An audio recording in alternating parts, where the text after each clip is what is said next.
ठीक है, तो यहाँ पे हमने सबसे पहले मेन फंक्शन ले लिया है। मेन फंक्शन के अंदर में यहाँ पे हमने दो वेरिएबल बनाया है। कौन कौन से वेरिएबल बनाया है?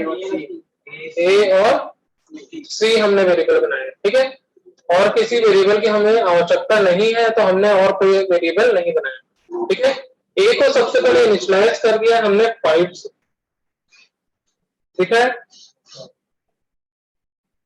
किसे इनिशियलाइज कर दिया हमने? 5 से इनिशियलाइज कर दिया। अब उसके बाद यहाँ पे हमने सबसे पहले असाइनमेंट ऑपरेटर लगाया। ठीक है, अब ए की वैल्यू क्या है? 5 है। ठीक है, अब ए की वैल्यू किसमें असाइन हो रही है? सी में असाइन हो रही है। अब सी की वैल्यू क्या हो जाएगी? 5 हो जाएगी। मतलब ए के पास जो वैल्यू होगी वो अपनी वैल्यू सी को दे देगा। ठीक है, अब ए के पास भी 5 है और सी के पास भी 5 है। ठीक है, आया समझ में? आया कि नहीं आया? आ गया। मतलब ए की वैल्यू हमने सी में असाइन कर दिया। ठीक है, तो असाइनमेंट ऑपरेटर का काम ही ये होता है कि राइट साइड पे चाहे वैल्यू हो या फिर वेरिएबल हो या कोई एक्सप्रेशन हो, ठीक है, सबको वो लेफ्ट साइड में असाइन कर देता है। मतलब लेफ्ट साइड में हमेशा क्या होगी? वेरिएबल ही होगी। ठीक है, क्लियर इतना? अब उसके बाद यहाँ पे हम लोग सी की वैल्यू को प्रिंट कर दिए, तो सी की वैल्यू क्या प्रिंट होगी? 5 प्रिंट। ठीक है, अब उसके बाद हमने यहाँ पे लिखा है C plus equal to A. इसका मतलब क्या होगा? सी इक्वल टू सी प्लस ए। सी की वैल्यू है 5, ए की वैल्यू भी है 5, तो क्या होगा? 5 प्लस 5 10। अब सी की वैल्यू अपडेट होगी, क्या हो जाएगी? 10 होगी। ठीक है, अब यहाँ क्या प्रिंट करेगा? 10 प्रिंट करेगा। ठीक है, क्लियर है? समझ में आया? फिर इसमें नेक्स्ट आ जाता है यहाँ पे c माइनस इक्वल टू ए। ठीक है, अब c की वैल्यू क्या है? 10 है। a की वैल्यू क्या है? 5 है। तो 10 माइनस 5 कितना हो जाएगा? 5 हो जाएगा। ठीक है, तो c की वैल्यू अपडेट होगी, क्या होगी? 5 होगी। c की ही वैल्यू अपडेट हो रही है, a की वैल्यू अपडेट नहीं हो रही है। a की वैल्यू 5 ही रहेगी। ठीक है, अब आते हैं c multiply equal to A. इसका मतलब c मल्टीप्लाई बाई ए। ठीक है, c equal to C multiply by A. ठीक है, a की वैल्यू है 5 और c की वैल्यू भी है 5। ठीक है, तो 5 मल्टीप्लाई बाई 5 कितना होगा? 25 हो जाएगा। तो 25 वैल्यू कहाँ पे शो होगी? c में। अब c की वैल्यू अपडेट होकर 25 हो चुकी है। ठीक है, अब उसके बाद यहाँ पे हम डिवाइड कर रहे हैं c divide equal to A, मतलब c equal to c divide by A. ठीक है, तो c की वैल्यू क्या है? 25 है। तो 25 डिवाइडेड बाई 5 कितना आएगा? 5 आएगा। तो 5 जो वैल्यू आएगी वो किसमें स्टोर होगी? वापस से c में स्टोर हो जाएगी। तो अब c की वैल्यू क्या हो गई? 5 हो गई। ठीक है, अब आते हैं c mod equal to a। ठीक है, c mod equal to a। इसका मतलब क्या होगा? c equal to c mod a। ठीक है, c equal to c mod a। ठीक है, अब c की वैल्यू क्या थी? 5 थी। ठीक है, 5 को डिवाइड करेंगे हम लोग 5 से। 5 वन था 5। ठीक है, कंप्लीटली डिविजिबल हो चुका है। तो रिमाइंडर कितना बचेगा? 0 बचेगा। अब c में क्या स्टोर हो जाएगा? 0। ठीक है, तो कुछ इस प्रकार का आउटपुट यहाँ पे हम लोग को मिलेगा। c इक्वल टू 5, ठीक है, c equal to 10, c equal to 5, c equal to 25, c equal to 5 और c इक्वल टू 0। क्लियर? समझ में आया कि नहीं आया? आ गया पक्का? एक अगर प्रोग्राम को कुछ भी डाउट होगा तो पूछो।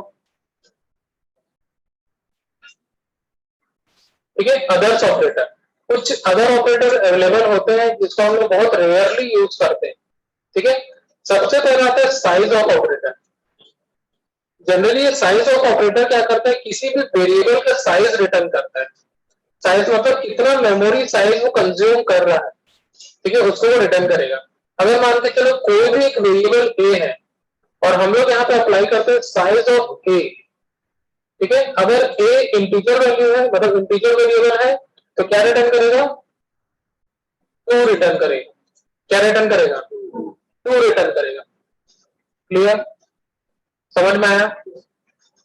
अब वो किसका साइज बता रहा है? वो इंटीजर डेटा टाइप का साइज बता रहा है। इंटीजर डेटा टाइप जो है वो 2 बाइट्स का साइज लेता है। ठीक है, तो ए इंटीजर टाइप का है, वो 2 बाइट का साइज लेगा, तो यहाँ पे हम लोग को क्या मिलेगा? 2 मिलेगा। तो यहाँ पे साइज ऑफ, जनरली ये एक प्रकार का फंक्शन है। साइज ऑफ क्या है? एक फंक्शन है। ठीक है, फंक्शन के अंदर हम लोग वेरिएबल पास करेंगे तो वो उसका साइज रिटर्न करता है। ठीक है, समझ में आया? Return the size of a variable. अगर हम लोग कोई भी वेरिएबल का अगर साइज पता करना है कि वो कितना साइज ले रहा है, तो हम लोग साइज ऑफ ऑपरेटर का यूज कर सकते हैं। ठीक है, क्लियर? समझ में आया कि नहीं आया? आ गया। अब इसके बाद आता है ये एंड। ये एंड के बहुत सारे अलग अलग मीनिंग होते हैं। ठीक है, इसको कभी कभी हम लोग बिटवाइज एंड बोल लेते हैं, लॉजिकल एंड बोल लेते हैं। ठीक है, एक्चुअल में एड्रेस ऑपरेटर होता है। ठीक है, अलग अलग जगह अलग अलग टाइप से परफॉर्म करते हैं। 2 ऑपरेंड के साथ लगा दो तो ये बिटवाइज एंड बन जाएगा। इसको 2 बार लिख दो तो लॉजिकल एंड बन जाएगा। अगर हम लोग इसको सिंगल यूज करते हैं किसी वेरिएबल के साथ, तो ये एड्रेस ऑपरेटर बन जाता है। ठीक है, इसको हम लोग बोलते हैं एड्रेस ऑपरेटर। स्कैनर जब हम लोग लगाए थे तब इसको यूज किए थे, याद आ रहा है? M%। ठीक है, इसको हम लोग बोलते हैं address operator. Returns address of A variable. ठीक है, किसका एड्रेस रिटर्न करेगा? वेरिएबल का एड्रेस रिटर्न करेगा। वेरिएबल क्योंकि एक मेमोरी लोकेशन होता है, तो मेमोरी लोकेशन का एड्रेस भी होता है। ठीक है, तो जब भी हम लोग किसी भी वेरिएबल के साथ में, लाइक यहाँ पे हमने एक वेरिएबल लिया है ए, उसके सामने लगा दिया M%, तो ये क्या बोल सकते हैं हम लोग उसको? एड्रेस ऑफ ए। ठीक है, returns the actual address of the variable. ठीक है, जो भी उसका एक्चुअल एड्रेस होगा, एक्चुअल एड्रेस मतलब फिजिकल एड्रेस। ठीक है, रैम जो होता है उसमें हर एक मेमोरी ब्लॉक का एक फिजिकल एड्रेस होता है। ठीक है, वहीं पे जाके वो डेटा को स्टोर करता है, उसी का ही एक्चुअल एड्रेस जो होगा वो हम लोग को रिटर्न करके मिल जाएगा। ठीक है, आया कि नहीं आया समझ में? नहीं आया? आ गया। तो हम लोग इसको क्या बोलते हैं? एड्रेस ऑफ ए। ठीक है, या फिर एड्रेस ऑफ वेरिएबल। ठीक है, वेरिएबल के साथ में लगाएंगे तो वो एड्रेस ऑपरेटर कहलाता है। ठीक है, तो उसके बाद छोटा सा सितारा है। ठीक है, दिख रहा है? ठीक है, इसको हम लोग बोलते हैं पॉइंटर टू ए वेरिएबल। क्या बोलते हैं हम लोग इसको? Pointer to a variable. ठीक है, अगर हम लोग किसी भी वेरिएबल के सामने छोटा सा सितारा लगा देते हैं तो इसका प्रमोशन हो जाता है। ठीक है, इसका रैंक बढ़ जाता है। अब ये छोटा मोटा वैल्यू को स्टोर नहीं करेगा, अब ये सीधा सीधा एड्रेस को स्टोर करेगा। ठीक है, आया समझ में? ऐसा समझो कि पहले तो हम घर खरीदना चाहते थे, अब हम क्या खरीद लिए? पूरे कॉलोनी खरीद लिए। ठीक है, अब जिसको मन करे वो रहो वहां पे। आया समझ में? तो वेरिएबल क्या करता है? नॉर्मल वेरिएबल एक वैल्यू को स्टोर करता है, लेकिन जब हम लोग उसको पॉइंटर बना देते हैं तो वो एड्रेस को स्टोर करता है। किसको स्टोर करेगा? एड्रेस को स्टोर करेगा। अब उसको वैल्यू से कोई लेना देना नहीं है, अब वो सिर्फ और सिर्फ एड्रेस को स्टोर करेगा। ठीक है, तो इस टाइप के वेरिएबल को हम लोग बोलते हैं पॉइंटर्स। ठीक है, जो यूनिट नंबर 4 में हम लोग पूरी की पूरी कहानी पढ़ेंगे। ठीक है, एक छोटा सा सितारा लगने से एक वेरिएबल का प्रमोशन हो जाता है और वो बन जाता है पॉइंटर। ठीक है, और वो क्या करता है? एड्रेस को स्टोर करता है। ठीक है, आया समझ में? नेक्स्ट आता है यहाँ पे टर्नरी ऑपरेटर।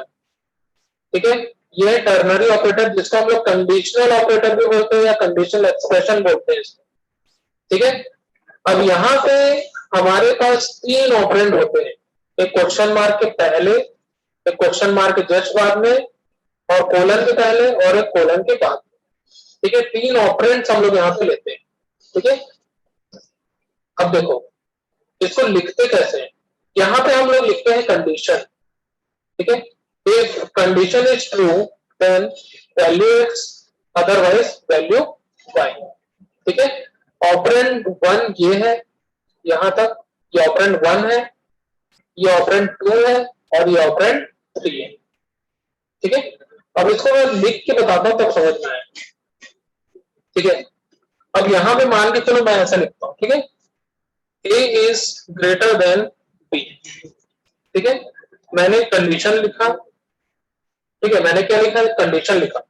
ठीक है, इस कंडीशन को हम लोग क्या करेंगे, चेक करेंगे। ठीक है, कंडीशन को हमेशा चेक किया जाता है कि वो सही है या नहीं है, मतलब ट्रू है या फिर फॉल्स है। ठीक है, तो चेक करने के लिए हम लोग एक इंस्ट्रक्शन देते हैं क्वेश्चन मार्क से। ठीक है, हम क्या कर दिए, क्वेश्चन मार्क लगा दिए। अगर ये कंडीशन ट्रू होगा तो हम लोग को ए की वैल्यू मिलेगी, अगर ये कंडीशन फॉल्स हो जाएगा तो क्या मिलेगा, बी मिलेगा। ठीक है, तो हमेशा टर्नरी ऑपरेटर या फिर जो कंडीशन एक्सप्रेशन है वो एक वैल्यू रिटर्न करता है। ठीक है, क्या करेगा, एक वैल्यू रिटर्न करेगा। ठीक है, तो यहां से या तो हम लोग को ए वैल्यू मिलेगी या तो हम लोग को बी मिलेगा। ठीक है, क्या वैल्यू मिलेगा, अगर ये कंडीशन ट्रू होगा, ठीक है, तो हम लोग को वैल्यू ए मिलेगा, अगर ये कंडीशन फॉल्स हो जाएगा तो वैल्यू बी मिलेगा।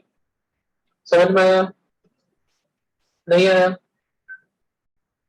आया कि नहीं आया, पक्का। ठीक है, चलो इसको और इवेल्युएट हम लोग करते हैं। ए की वैल्यू मान लो कि 20 है और बी की वैल्यू मान लो 30 है। अब बताओ,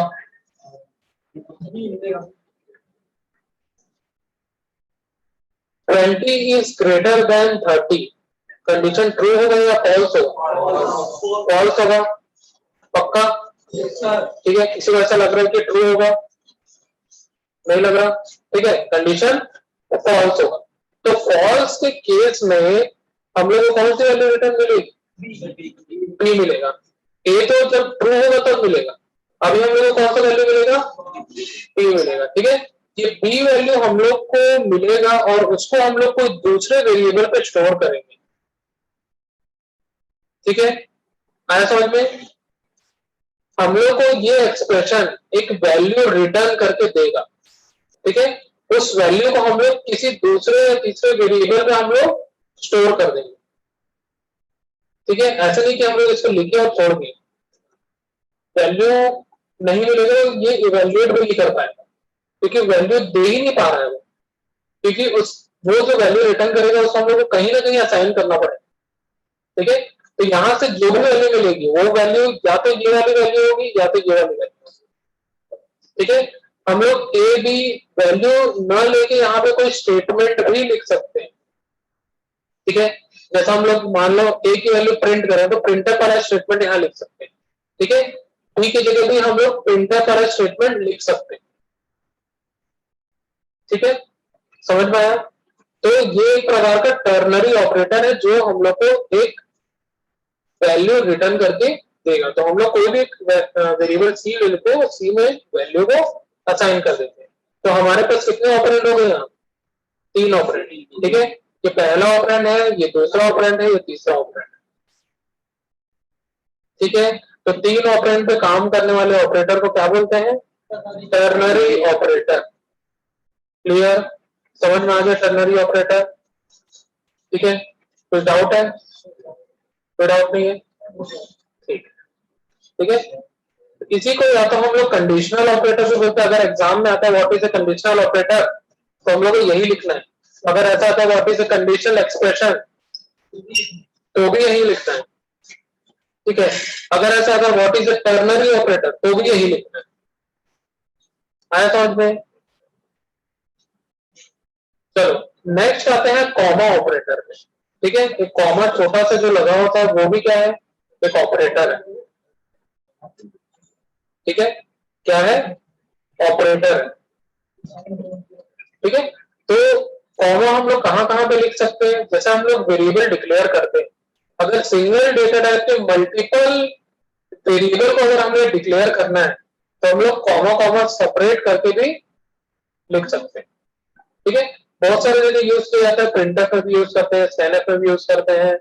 ठीक है, हम लोग पैरामीटर्स को सेपरेट करने के लिए भी यूज करते हैं, तो बहुत सारी जगह कॉमा यूज किया जाता है। ठीक है, तो comma operators are use to link related expression together. ठीक है, एक ही जैसा एक्सप्रेशन है, अगर वो सेम टाइप का एक्सप्रेशन है या फिर सेम टाइप का डेटा टाइप के वेरिएबल्स है, तो उसको रिलेट करने के लिए हम लोग यूज करते हैं कॉमा ऑपरेटर।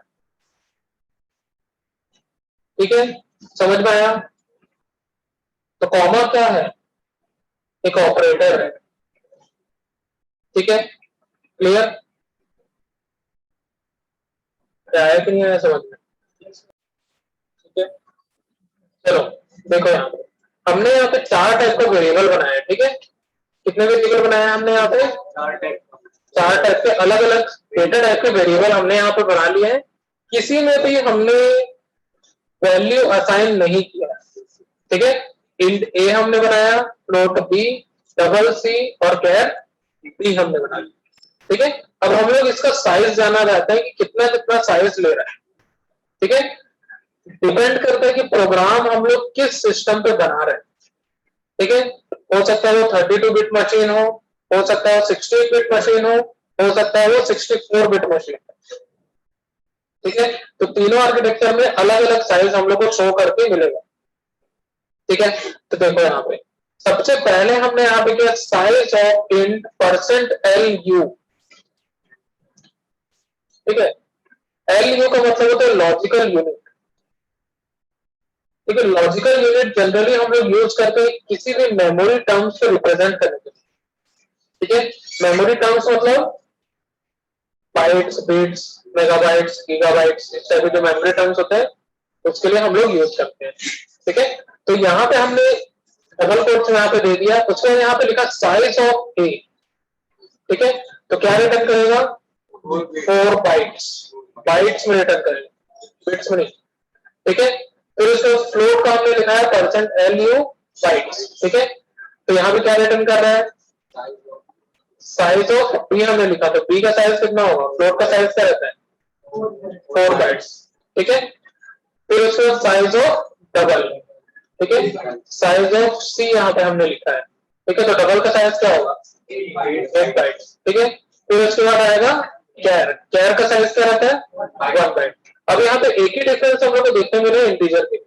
इंटीजर को अगर 16 बिट मशीन में एग्जीक्यूशन करेंगे तो हम लोग को वहां 2 बाइट्स देखने मिलेगा, बाकी 32 या 64 बिट में अगर करेंगे तो 4 बाइट्स वहां मिलेगा। ठीक है, डिफरेंस इसी में आता है। ठीक है, क्लियर? समझ में आया कि नहीं आया? आया साइज ऑफ ऑपरेटर? ठीक है, चलो फिर आज के लिए इतना ही करते हैं।